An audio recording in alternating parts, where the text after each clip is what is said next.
Alors bonjour à tous, je me présente Laurent Bédoussac, je suis enseignant-chercheur à l'ENSFEA, l'École nationale supérieure de formation de l'enseignement agricole, et je suis chercheur associé à l'INRAE dans l'UMR Agir à Toulouse.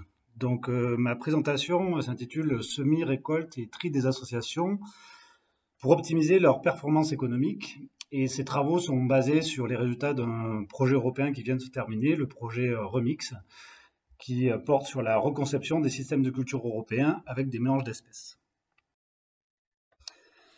Alors, vous avez eu plusieurs interventions sur les mélanges d'espèces. Je vais juste prendre quelques éléments, notamment sur la diversité des mélanges qui sont cultivés par les agriculteurs. Alors, diversité en termes de finalité, des agriculteurs qui cultivent des mélanges d'espèces à la fois pour la production de grains pour l'alimentation humaine, mais aussi des grains pour l'alimentation animale, ou du fourrage, ou des productions de services écosystémiques. Et les cultures associées, en termes de pratiques agronomiques, si on s'intéresse aux semis et à la récolte, ça peut être des semis qui sont faits simultanément entre les espèces qui sont mélangées ou pas, et idem la récolte qui peut être simultanée ou au contraire décalée. Alors dans des travaux réalisés avec différents collègues, nous avons analysé un peu la diversité des cultures associées pratiquées par les agriculteurs en termes d'espèces. Donc ça c'est le diagramme qui vous est représenté. Et on voit que contrairement aux travaux de recherche qui sont menés sur les cultures associées et qui se focalisent sur quelques mélanges, notamment blé pois, blé févrole, orge pois, orge févrole, on voit qu'il y a une grande diversité de mélanges pratiqués par les agriculteurs, avec beaucoup de mélanges à base de févrole, avec du blé, de l'avoine, de l'orge, de la veste, du triticale, ou des mélanges à base de pois, mais aussi de lentilles, de luzerne, et des mélanges plus complexes à plusieurs espèces.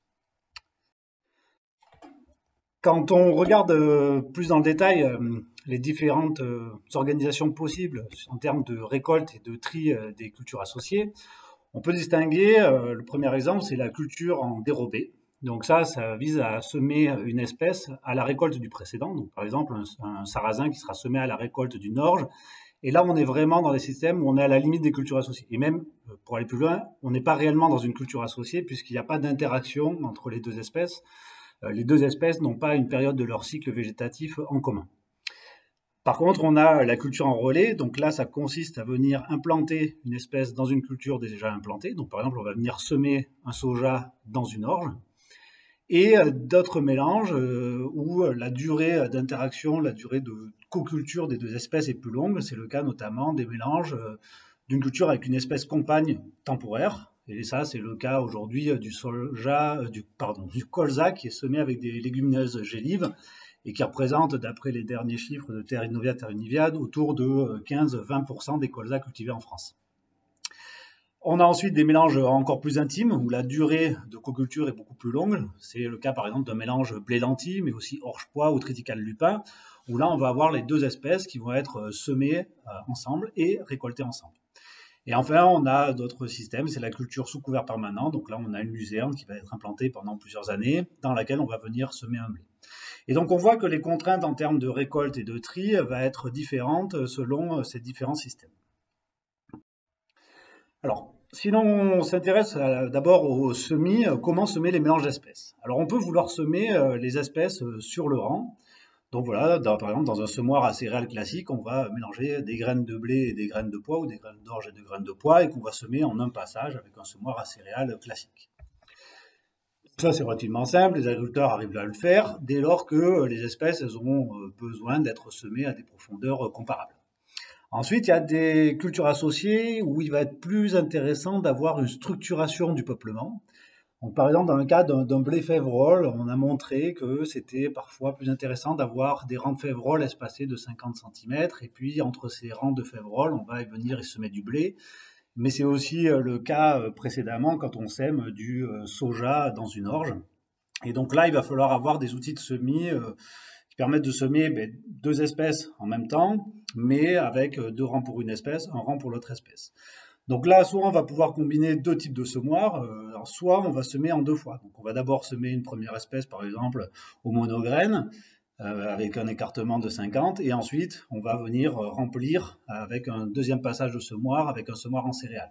Le problème d'un passage en deux fois, c'est que du coup on augmente les risques de tassement du sol. Donc il y a d'autres alternatives qui d'utiliser des semoirs avec deux alimentations, et avec des rangs, chaque outil, chaque élément du semoir qui puisse aussi piloter la profondeur des graines pour semer par exemple une févrole assez profonde et à l'inverse la céréale de façon superficielle. Et ensuite, il y a d'autres contraintes qui apparaissent quand on veut semer une culture dans un couvert développé. Donc là, la difficulté, c'est qu'il va falloir avoir des éléments semeurs qui soient capables de descendre au niveau du sol, mais avec l'outil qui est situé au-dessus de la culture pour éviter de l'endommager. Donc ça, c'est typiquement le cas quand on va venir semer un soja dans une orge à floraison, voilà, où il va falloir arriver à descendre pour pouvoir poser la graine au niveau du sol sans écraser l'orge qui est en place. Et donc, pour semer notamment des mélanges complexes, il existe des semoirs qui existent. Bon, je ne vais pas faire de promotion ici, mais l'idée, c'est de dire que finalement, pour le semis, les agriculteurs, quand on regarde leur pratique, on voit qu'ils ont réussi à bricoler ou à adapter leur technique de semis. Et finalement, le semis des mélanges d'espèces, c'est pas vraiment la principale problématique. Les agriculteurs sont pleins de ressources, sont pleins d'idées, et généralement, ils arrivent à semer des mélanges d'espèces. Alors parfois, ils sont effectivement un peu plus bridés dans leur choix des espèces parce qu'ils n'ont pas le matériel. Mais avec un petit peu de bonnes idées, ils arrivent à s'en sortir.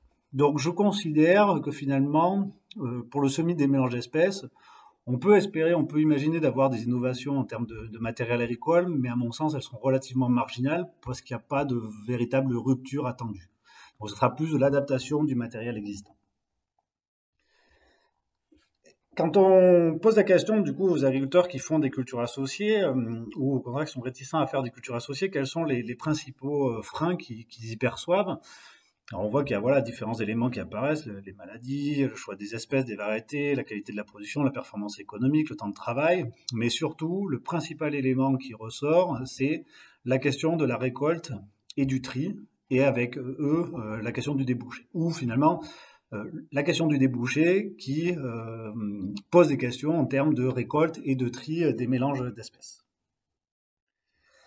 Alors, dans le cadre du projet européen Remix, on a travaillé avec deux partenaires, donc le groupe ACCO pour la partie récolte et les établissements Denis pour la partie tri, avec un double objectif qui était d'une part d'évaluer la faisabilité de récolter des mélanges binaires de cultures associées avec les moissonneuses-batteuses classiques qui sont actuellement disponibles sur le marché et de voir comment on pouvait optimiser les réglages.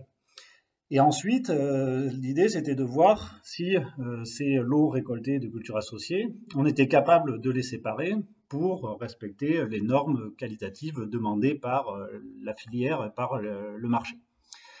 Et donc, la finalité, c'est pas tant d'optimiser la récolte d'un côté et d'optimiser le tri de l'autre, c'est vraiment d'optimiser le couple récolte-tri pour améliorer la valeur économique pour l'agriculteur.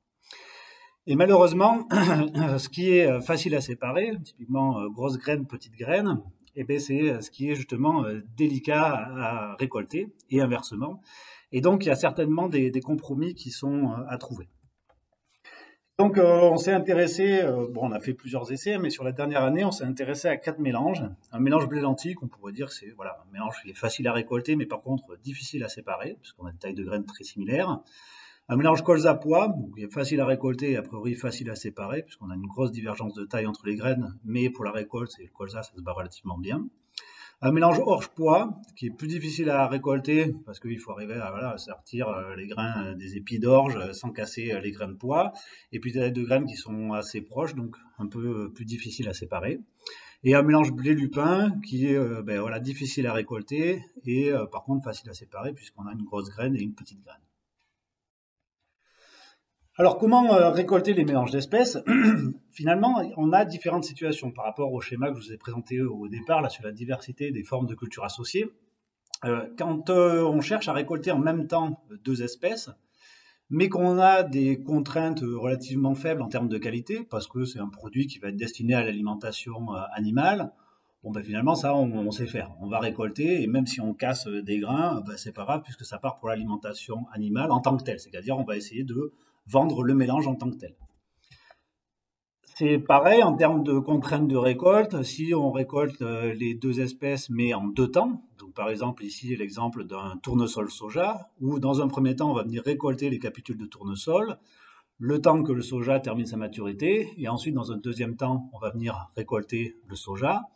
Là, il n'y a pas de contrainte technique particulière, si ce n'est qu'il faut structurer le peuplement de façon, dans le cas présent, à ce que les rangs de tournesol soient situés au niveau des roues de la moissonneuse-batteuse, et il va falloir que ce système soit suffisamment intéressant d'un point de vue économique pour compenser le fait qu'il va falloir faire un deuxième passage de moissonneuse-batteuse. Et dans le cas, comme on a vu tout à l'heure, là, de mélange en relais soja-orge, on a des petits outils, là, des sortes de fingers, là, des pattes qu'on va mettre devant la moissonneuse-batteuse. Ça, c'est pour venir récolter l'orge et en protégeant les rangs de soja. Donc les petits patins, là, en fait, ils se situent au niveau des rangs de soja, juste pour préserver la tête des soja au moment où on récolte l'orge. Et ensuite, là où on a vraiment des grosses difficultés, c'est dès lors qu'on va vouloir récolter les mélanges, plusieurs espèces en même temps, mais qu'il va falloir ensuite séparer les lots avec des contraintes fortes en termes de qualité, parce qu'on a un débouché notamment pour l'alimentation humaine.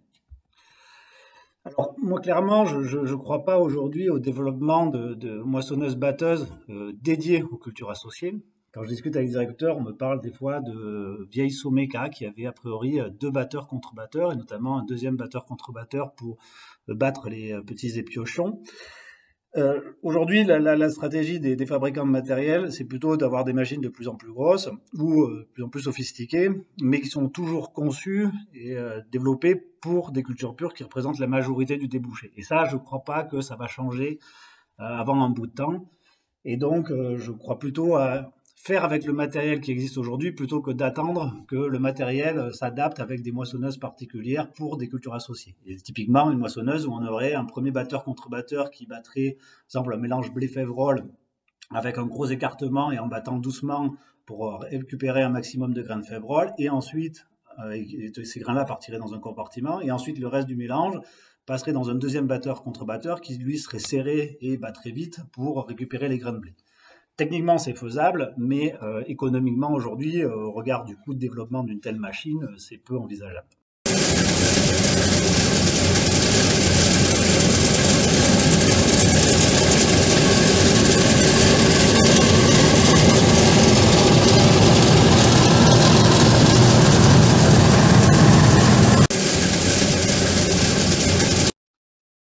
Alors, je crois que c'est vraiment l'idée, c'est d'optimiser le matériel existant. Et donc, quand on a travaillé avec nos collègues d'APCO, on a montré que voilà, il y avait une attention toute particulière qu'il fallait donner au choix des réglages de la moissonneuse-batteuse. Et les choix, c'est variable. C'est à la fois voilà, l'écartement dans les grilles, la vitesse du batteur, la vitesse d'avancement de la moissonneuse-batteuse, la vitesse de la ventilation.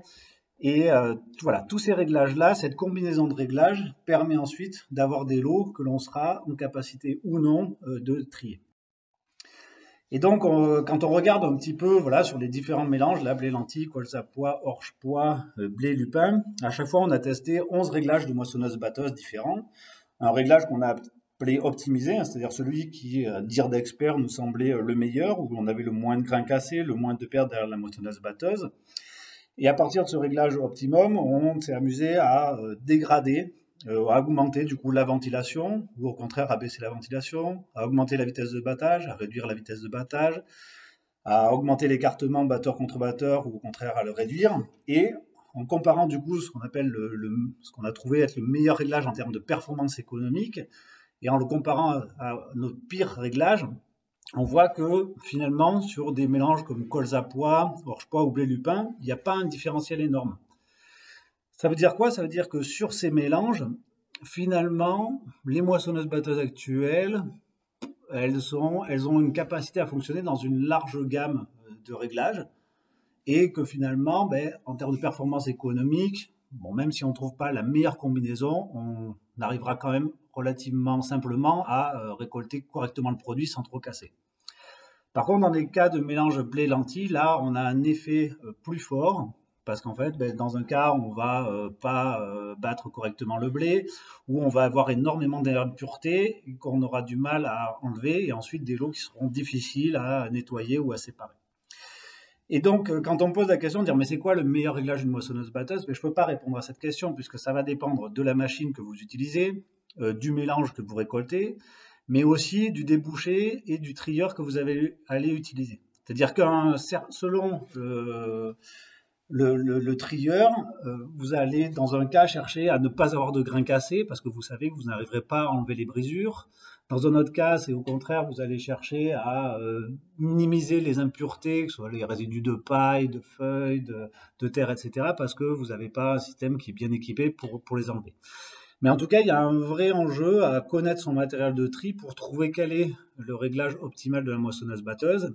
Et la conclusion, c'est vraiment il faut connaître sa moissonneuse-batteuse et prendre le temps quand même de trouver les réglages les plus adaptés. Alors là, je vais illustrer le fait que voilà comment ça impacte sur le tri.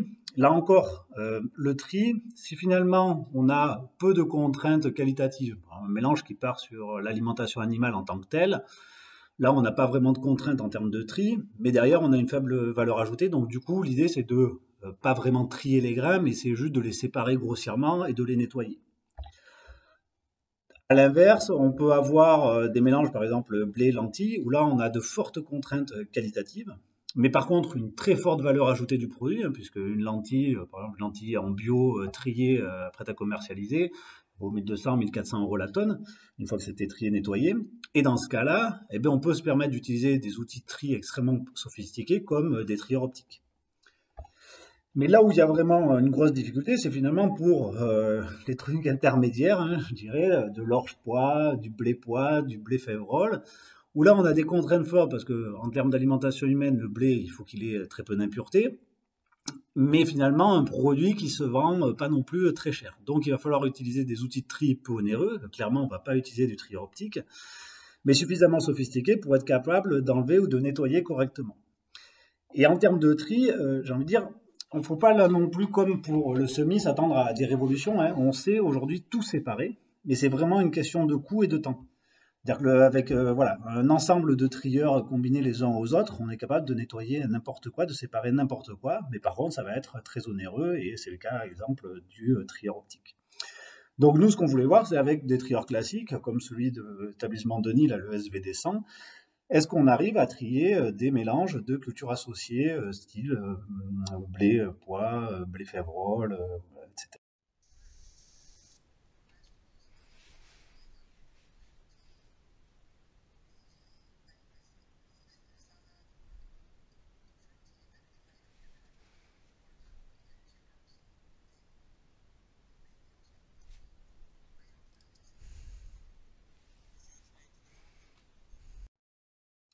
Donc là, bon, vous avez une illustration du fonctionnement de super fonctionner, mais c'est le principe de trieur à plaque.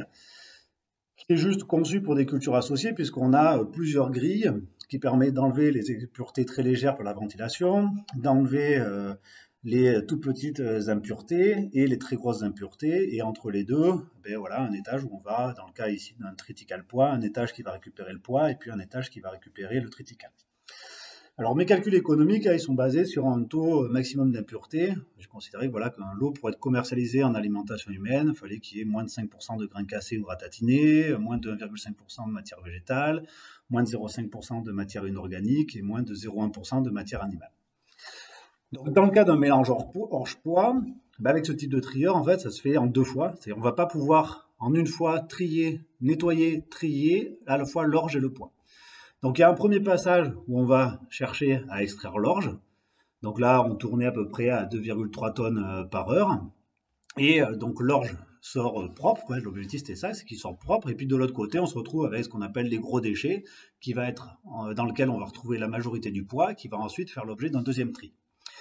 Et deuxième tri qui se fait pareil autour de 2,3 tonnes par heure pour nettoyer le poids. Et quand on fait ça, là, ces deux passages, ben on voit que nos 10 lots qu'on avait passés au départ, ben il y a 40% des orges qui se retrouvent aux normes après le premier passage. Donc, il y a 4 lots sur 10 d'orges qui, en un seul passage, sont déjà propres et prêts à être commercialisés. Et le deuxième passage pour le poids permet de mettre 100% du poids aux normes. Alors, les 6 orges qui ne sont pas encore aux normes après le premier passage, ils mériteraient un deuxième passage un peu plus fin pour nettoyer le gros des déchets, mais clairement, sur un mélange orge-poids, la conclusion, c'est de dire qu'on est capable de le trier avec une vitesse tout à fait correcte et à un prix finalement tout à fait correct. Sur un mélange colza-pois, ben là, la stratégie, c'est l'inverse, c'est que le premier passage, il vise à sortir le pois et à nettoyer le pois, et les petits déchets qui contiennent les grains de colza feront l'objet d'un deuxième passage. Donc là, dans ce cas-là, le premier passage, il est rapide, puisqu'on a des grosses graines, le pois avec des toutes petites graines, le colza, donc là on tourne à 4,2 tonnes par heure, et avec ce premier passage, on a un poids qui est 100% des poids qui sont aux normes, il n'y a aucun souci. Bon, par contre, bien sûr, le colza, il se retrouve avec tous les tas de petits déchets, donc il va falloir le trier une deuxième fois. Deuxième passage qui se fait à vitesse beaucoup plus lente, 0,9 tonnes par heure. Et là, on a 40% des colzas qui sont aux normes, avec des taux d'impureté tout à fait acceptables, et 40% des lots qui sont pas loin d'être aux normes, mais qui mériteraient encore un autre passage pour finir de bien nettoyer le colza. Et après, le dernier cas, c'était un mélange blé-lupin. Et là encore, qui a nécessité deux passages. Un premier passage où là, on cherche à nettoyer le blé. Et les lupins, eux, se retrouvent dans les gros déchets qui feront l'objet d'un deuxième passage. Et là, finalement, au départ, c'était ça, l'idée, c'est de retrier les lupins. Mais finalement, avec un seul passage, là, à 1,7 tonnes par heure, ben, on s'est rendu compte que 70% de nos blés étaient aux normes. Donc, finalement, les 30% qui restaient en étaient pas loin. Et 90% des lupins étaient aux normes. Donc, finalement, sur un mélange comme ça, blé-lupin, en tout cas, le mélange que nous avions, c'est-à-dire avec les tailles de blé que nous avions, les tailles de graines de lupin et la propreté que nous avions, en un seul passage, on arrivait à trier un mélange blé-lupin tout à fait correctement.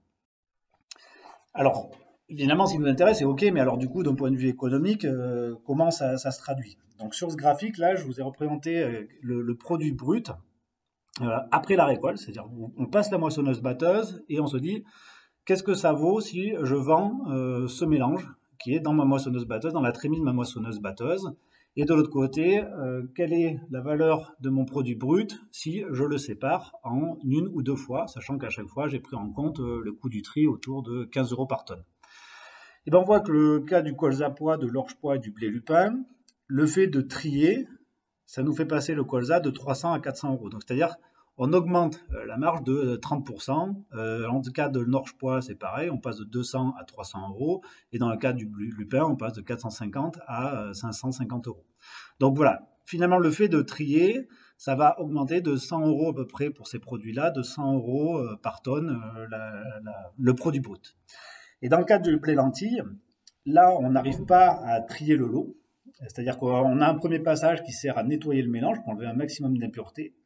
Un deuxième passage qui sert à séparer en deux fractions, une fraction avec majoritairement du blé et l'autre fraction avec majoritairement de la lentille, mais aucun de ces lots n'est aux normes. C'est-à-dire dans la fraction dominance blé, on a 86% de blé, 7% de lentilles, et du coup 7% encore d'impuretés diverses. Et dans la fraction où on a majoritairement la lentille, on a 75% de lentilles, 15% de blé et encore 10% d'impuretés. Mais néanmoins, on a des lots sur lesquels on a tellement descendu le taux d'impureté qu'on gagne quand même de la valeur économique. Et donc, on peut vendre des blés dans lesquels il reste de la lentille, mais qui est relativement propre. Et dans le cas de la lentille dans lequel il y a du blé, mais qui est relativement propre, pour ensuite faire un tri avec des outils de tri beaucoup plus sophistiqués, comme des trieurs optiques. Et c'est la seule manière pour un blé lentille d'arriver à séparer correctement, enfin la seule manière, c'est quasiment la seule façon d'arriver à nettoyer, séparer totalement le blé de la lentille, c'est d'utiliser un trieur optique. Donc ce qu'il faut bien garder en tête, c'est que voilà, pour arriver à bien trier, pour déjà trier, c'est un métier. Et souvent les coopératives sont un peu frileuses à accepter des cultures associées parce qu'elles vont devoir trier les mélanges. Et donc, elles vont du coup avoir tendance à dire aux agriculteurs, nous n'acceptons pas les mélanges, pour des raisons qui sont tout à fait justifiées. Hein. C'est-à-dire qu'elles ont des centaines d'agriculteurs qui viennent livrer chez eux, et si chacun amène un lot qui a des caractéristiques différentes, c'est un gros casse-tête en termes de logistique. Et donc, en triant à la ferme, à la fois ça offre de la flexibilité au niveau de la coopérative, mais surtout, pour l'agriculteur, ça lui permet de générer de la valeur ajoutée sur son produit avant de le commercialiser à sa coopérative. Par contre, il faut bien avoir en tête que c'est un métier à part entière de trier. Et moi, j'ai des agriculteurs qui me disent, clairement, c'est pas mon job. Moi, mon travail, c'est de cultiver la terre, de produire et pas de trier. Il y a des agriculteurs qui aussi disent, voilà, ben non, moi, ok, je veux créer de la valeur ajoutée, donc je vais trier, et je vais investir, pas seulement dans un trieur Marot, dans des outils de tri un peu plus performants. Et là, ce que j'appelle par performance, c'est pas forcément d'investir dans des trieurs optiques, mais c'est d'investir dans des gammes de grilles suffisamment larges pour être capable de trier à peu près tout. Et puis, il y a des stratégies un peu alternatives, c'est de dire, ben, finalement, des fois, quand on trie, on a des lots qui sont pas encore satisfaisants en termes de qualité. Et on va mélanger ces lots-là issus de cultures associées, mais qui sont encore un peu sales, avec des lots issus de cultures pures. Et vis-à-vis des sélectionneurs, ben, c'est de travailler sur le choix variétal avec des céréales qui se dépiquent plus facilement, à l'inverse, des légumineuses comme du pois, qui vont avoir moins de sensibilité à la séparation des cotylédons, avec des cotylédons qui se séparent moins en deux, parce que ça, c'est très difficile à séparer. Et puis parfois, il faut accepter de ne pas vouloir trier l'intégralité du mélange. Il y a une partie qui est souvent facile à séparer, et à la fin, par contre, il reste une fraction qui est relativement difficile à trier.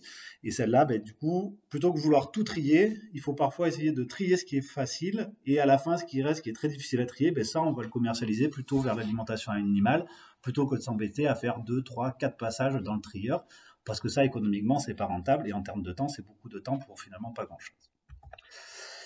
Vraiment, j'insiste sur un élément, c'est que la qualité de la récolte, ça dépend du matériel de tri. C'est clairement, vous n'allez pas chercher la même qualité si vous avez un trieur Marot avec 3 jeux de grilles ou si vous avez un trieur établissement de nid avec un jeu de grilles complet. Et de même, la qualité du tri recherché, elle va dépendre de votre débouché et du rapport coût-prix. Moi, sur le graphique précédent, je vous ai donné des gammes d'exigence qualitative que je m'étais fixé, mais selon les débouchés que vous avez, il peut être différent. Et du coup, il va falloir calculer le rapport coût-bénéfice, c'est-à-dire est-ce que ça vaut vraiment le coup que j'essaye d'enlever toutes les impuretés si finalement, quand j'ai 3% d'impuretés, on me baisse le prix de pas grand-chose par rapport à si j'ai 5 ou 6% d'impuretés. Donc, quelques recommandations. Je n'ai pas de réponse universelle. Pour moi, il n'y a pas besoin d'une révolution immédiate, mais par contre, il y a une importance forte à former les agriculteurs pour être en capacité d'utiliser de façon optimale leurs outils.